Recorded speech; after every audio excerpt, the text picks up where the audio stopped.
Hey, Tiger fans, Ben Rosenbaum here for another edition of the Tiger Basketball Report. And as always, I'm joined by the head coach of the Tigers, Laura Harper. And Coach, welcome back. But before we get to any basketball, of course, it's a student athlete and reports coming out over the last couple of days. And the women's basketball program making a noticeable jump in GPA, combined GPA. And I know that has to be a very proud moment for you to see the improvement in the classroom. For sure, in coming here, that was an area of growth I knew that we could take, and to improve almost a full percent, 0.9 for us was phenomenal. We had two players on the dean's list, and Jamie Napoleon and India Johnson, and 6 above a 3.0. So we're just really excited that those incremental improvements just go with, continuing to change and build the culture. All right, and then now shifting back to basketball. Pick up your first CAA win. Congratulations on that. A decisive victory over Hampton, 86-47. And this has become something we've noticed now a few times with your team defensively, holding teams to single digits. And then with Hampton, 14 in the first, 4 in the second, 14 again in the third, and then 15 in the fourth. You're keeping teams at a level. And I think the difference between the Charleston one where they didn't score, you well outscored Hampton in all of these quarters. So defensively and offensively, but talking about the defense, 26% from the floor for the game for the Pirates. That was an incredible defensive performance. For sure. I think, we had a focus 40, as I like to call it, as opposed to a focus 20 that we did versus Charleston. So I think it's just all going with us being disciplined and realizing what it takes to complete games. I'm very proud of them, and I think they deserve to be celebrated. But at the end of the day, we have our 24-hour rule. You celebrate for 24, and let's figure out what we have next. It seemed like another issue, and Ryan Holder had mentioned this in previous broadcasts. Has been an issue for Towson teams for years now, is coming out of the locker room at halftime and having the energy. It seemed like the energy carried over immediately into that third and fourth quarter. Did you sense that as well? I told them in the locker room, it felt like deja vu again. And I think for me, I have to figure out the intensity of coaching, how I'm subbing, making sure that I'm also bringing that level of focus into the third, because it doesn't matter what you do the first 20 minutes. It really matters what you do the last 20, and just making that emphasis. So I'm glad we did respond. And then on the flip side, on the offensive side of the court, another great team performance offensively. 9 3-pointers as a team, 51% from the floor, 4 Tigers in double digits. It was all coming together. 20 assists. Everything was just flowing and clicking on the offensive side. Yeah, it's definitely fun to coach when we make shots in the way that we were, and just the unselfish play, the 20 assists. I think they're realizing the work that we're putting in individually pays off collectively as a team.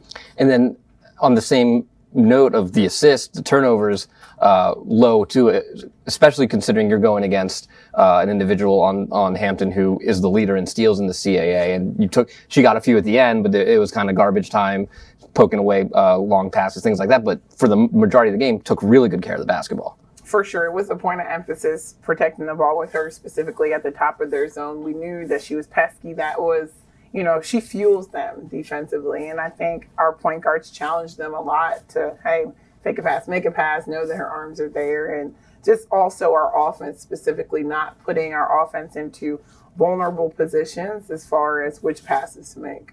Another great individual night for Kylie, 20 points, 11 rebounds, 5 assists. That first quarter especially, she jumped out and we were on double-double watch already early in the first quarter. There was a few of us thinking triple-double because she had 4 assists already, I think. For sure. She's very similar, everyone talks about Kashana Washington at Drexel, but Kylie, same type of player where she can impact a game. Are you starting to see defenses try to key in on her a little bit more and try to prevent her from having a 20, 11, and 5 night? For sure. You can tell that a lot of teams, she's the emphasis of their defense, but with her rebounding at that level, it's hard to defend her because she's going to get the ball herself, So as far as when you think about box and ones and you think about teams face guarding her, I actually might expect to see that a little bit on Friday, but she has an indomitable will that it's hard for me to believe that anyone's going to refuse Kylie from touching the basketball. And then Peanut Rivera, it was good to see her get back in the rhythm, 10 points, 5 rebounds, a couple of 3-pointers as well for her. She had a rough stretch. That had to feel good to see her. And what's the key for her to keep it moving, staying consistent? For sure. I think Peanut knows, her capabilities are beyond the beyond if, she really buys into her role and just being confident in her shots and, just finding her place. I think it's interesting what I'm realizing is last year's role for Peanut was different than this year's role for Peanut. And the sky's the limit if she's able to make shots and gets good quality shots where she can get her confidence. 49-31 on the boards. I know that had you smiling for sure. I mean, was this the most complete game you've seen from this team so far this year? 100% the most complete game I coached from them. And it's exciting because then you see what they're capable truly of. And for me, it's like, well, how can you accept anything less when they've showed how well they can play? And it's to kind of bring it back to the CAA picture. Hampton beats Charleston. Charleston beats you. You beat Hampton. This league, anyone, any night. I mean, Drexel was on the ropes until late. Anyone in this league can beat anybody any given day. And how do you make them aware of that you can't go by rankings? You can't go by who won what game last and who beat who. You have to just go out there and play. We need every win that we can possibly get. And that's going to be something that I reiterate today, just explaining what playing in these pod games are. It's now we prepare as a pod, the Friday, Sunday. And it doesn't matter who you play. You just have to win. And I think before it very much was very Drexel heavy, Delaware heavy, JMU heavy before they left, and I think they got really caught up in who they were playing versus the importance of just the wins and the numbers, And to keep it moving in the conference, next up on the schedule, William and Mary in town on January 13th. Tribe 6-8 overall, 1-2, coming off a win over Charleston, 81-67. You can't talk about the Tribe without talking about Riley Casey, second leading scorer in the conference, 30-point game against Charleston, leads the CAA in 3-point percentage. Everyone's got their Kylie, so to speak.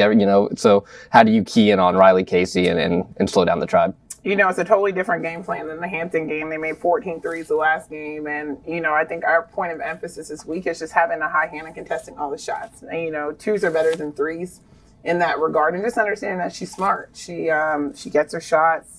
We're going to respect her. She's probably going to score. But between her and Sammy Wagner, I just think they have a pretty good 1-2 punch there at the guards. The Tribe also going into this year with a brand new head coach, Aaron Dickerson, at the helm of the Tribe.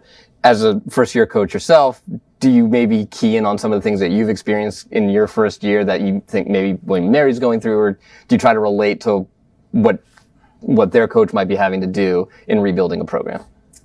I think in year one, it's always finding an identity, finding what works with that team and how they're responding. I think in focusing so much on what our year one looks like, I think our players just need to key in on a game plan. I'm learning more and more that they need to know what we're doing, who we're stopping, how we're making adjustments, and just really focusing on us.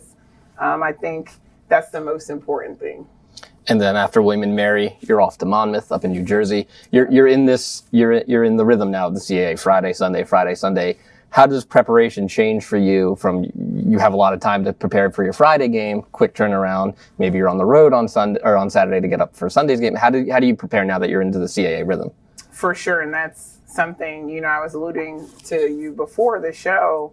You have to be prepared for both games going into the Friday game and making sure that if you need any court time with your team, you've implemented a few things on the floor, because think about it, you play Friday, they're tired, they have to have treatment. Then you go Saturday, they're exhausted, we're traveling to Monmouth. So how much are you really going to get out of your players mentally, physically in that moment? What are they going to take off the film? So just really learning your team and my team, obviously, what they need to lock in and own in on. So we'll see. We're preparing for William and Mary and Monmouth this week. All right. The Tigers will kick off the action this week inside CQ Arena on January 13th at 7 o'clock against William and Mary. We'll have the game for you on Flow Sports and the audio call on TowsonTigers.com. For the head coach of the Tigers, Laura Harper, I'm Ben Rosenbaum. Thanks for joining us. And as always, go Tigers. Go Tigers.